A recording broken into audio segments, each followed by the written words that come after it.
Hello everyone, welcome to Hanging Pawns. There's been an amazing game played yesterday at round 3 of the Grenke Chess Classic in Germany, and Georg Meier, the best German player at the moment, faced Fabiano Caruana, the new challenger for the World Championship title, against Magnus Carlsen.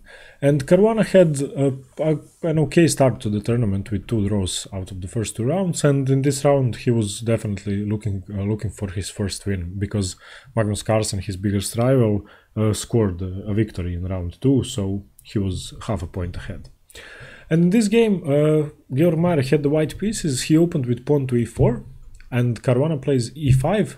We have knight to f3, and now Caruana doesn't go for his Petrov defense, which was his favorite at the candidates, against 1e4, but he plays knight to c6, going for the Spanish game or the Ruy Lopez, and Georg Meier plays bishop to b5. And now, after a6 by Caruana, Georg Meier goes for the exchange variation of the Ruy Lopez, and he takes the knight on c6. And we have d takes c6, castles, which is the main move, and now in this position, Black usually plays f6. This is the main move. He could also play bishop to d6 defending. He could play queen to d6, actually also defending e5, and there is other ways to defend as well. He can pin the knight and defend indirectly, but Caruana plays queen to f6, which is not an uncommon move. It's a good move as well, but it's just better to defend with f6 because you restrain the knight permanently from coming into g5. And after queen f6, Georg Meier now plays d4, and this is by far the main move. This was actually written by Bobby Fischer in his book My 60 Memorable Games, in which he analyzed the Exchange Ruy Lopez in great detail, and he used it in the 60s with great success. And he actually revived the opening because it was a bit forgotten after the start of the 20th century, and only after Fischer employed it, people started playing it and taking it seriously once again. So d4 is the main move. E takes d4 now by Caruana. That's the only reaction that's good enough. Bishop to g5, chasing the queen away, gaining a tempo. And this is the move that Bobby Fischer didn't mention in his book, queen to d6. This is a good move in this position because it's defending the d4 pawn, and it's not relieving any of the central tension, and it's keeping queen in the middle of the action. Now white responds with knight takes d4, bishop to e7, developing and challenging the bishop, and now bishop to e3, retreating, not exchanging any pieces, which is a good idea by Meier, because if he would like to win and with the white pieces, he has to strive for that. You shouldn't generally exchange pieces, and the bishop on d3, is much more active than the e7 bishop at the moment. So, and he actually spent 2 tempi to develop it, so exchanging it would give a tempo to Caruana virtually. Now knight to h6, developing the knight in a way that doesn't block the defense of the g5 square, which is very important. If he had put the knight here on f6, then the bishop would be able to come to g5 once again. So this is now defending g5 by the bishop. Queen to d2, developing the queen, now threatening perhaps to double the pawns with bishop takes h6, queen takes, and queen takes, because he now has 2 attackers on the knight, and black only has 2 defenders. g5 here by Caruana, and this is the move that actually made the game interesting. The theory in the Exchange Ruy Lopez is well analyzed, I would say, and there isn't that many surprises. It's similar to the Berlin defense because it's very slow and maneuvering, and most novelties aren't that revolutionary, but this move is very interesting, and it's a new approach to the game. And Caruana actually said in the press conference after the game that he prepared this line 4 years ago, but he never had a chance to use it. So it's great that he got the chance now, and that he still remembers the line. So this was his preparation, and the point of this move is to now strengthen the threat of knight to g4, and the bishop no longer has the option of retreating to f4, so to say, and attacking the queen because the pawn is blocking the way. And it's also making the maneuver rook to g8 much more attractive, because black will now have an open file to white's king, and taking the pawn is unadvisable, because if white should take in this position with bishop takes, then just bishop takes, queen takes, and black would get a lot of play with his rook on g8. This would already be much better for black. So he doesn't take, of course. After knight to h6, so queen to d2, g5, he just ignores that and plays knight to f3, just retreating, attacking the pawn once more, and offering a trade of queens.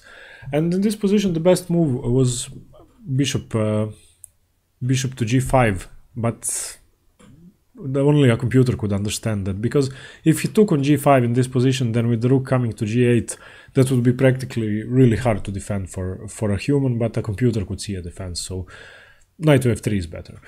Caruana now reacts with rook to g8 anyway, threatening g4 as well, and h4 by Georg Meier, and he's showing that he isn't afraid of a fight, and he could have exchanged queens in this position. He could have played a much more passive move or a developing move such as knight to c3, but the move h4 is definitely offering a fighting game to Caruana. It's a weakening move because it's very risky to open up your kingside like that. Of course, black can just take and open up the g file for the rook, but it's also the most double-edged move, and it gives attacking opportunities to white as well. And white now has possibilities of pushing with d5, forcing an exchange of queens, and he is also now threatening just to capture the pawn. So Caruana in this position doesn't take the pawn, he doesn't react passively, he plays queen to g6, which is not the most precise move, but it's good. The best move was to actually take the pawn on h4. Now we have h takes g5, using the opportunity to exchange the pawns, not allowing black to capture the pawn for free. Knight to g4, and this is now the strongest piece black has in the position, and this the knight on g4 will actually be a decisive factor in the game, because the attacking opportunities of the knight, which is striking at the h2 square, are so immense, and it's actually threatening the bishop immediately. It's on the f2 square and on the h2 square, and if you imagined the h file being open somehow, then the rook coming to h8, the queen coming to h5 would be completely devastating because of the h file. And in this position, Caruana, after knight to g4, is actually much better, and the computer wouldn't agree because it sees a way to defend, but from a human perspective, having your opponent strike at you with the bishop pair in this position, and the bishop pair, which is actually really strong, and with the knight on g4, is really hard to defend. Georg Meier plays knight to c3, developing move, which is okay. He has to get another piece into the game. h6 now by Caruana, forcibly opening up the h file. There is nothing Meier can do. He can just grab the pawn. And bishop to f4 now, saving the bishop, and he should have either taken the pawn or played rook f to d1. But if he does take the pawn in this position, that would also be a really bad mistake. So if he takes here after h6, then Caruana would be able to play this move, and this is actually threatening a mate in one and threatening and taking a piece. So that would be a big mistake. So after h6, he doesn't take the pawn, which is okay. He plays bishop to f4, and this move is a mistake because it allows Caruana too much piece activity. He now plays bishop to e6, developing one more piece, which is too slow. The best move was h takes g5, opening up the position, but bishop to e6 is okay. It opens up the d8 square for the rook to stare at the queen. Now bishop takes c7. Grabbing a pawn, and what's more important, covering the d8 square, preventing the rook from coming to d8. Rook to c8, chasing the bishop, and bishop to b6, which is still covering the d8 square, so preventing the rook from entering the game. And now in this position, Caruana finally does open up the h file. H takes g5, and now knight to e2. And knight to e2 is a good defensive move. It's getting the knight to the g3 square, which is importantly covering h1, so it wouldn't be that easy to checkmate on the h file, and it's also covering a lot of key squares such as f5 and h5 as well.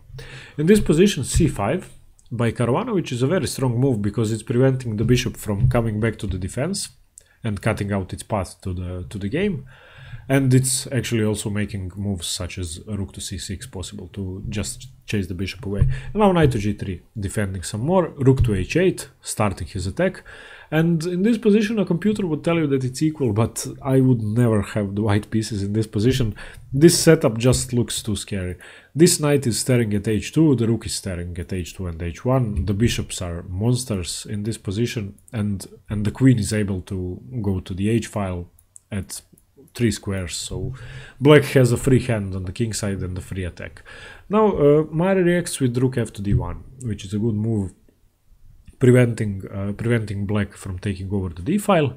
Queen to h4, queen to h6. I'm sorry, getting the h file and now threatening a lot of tactical possibilities.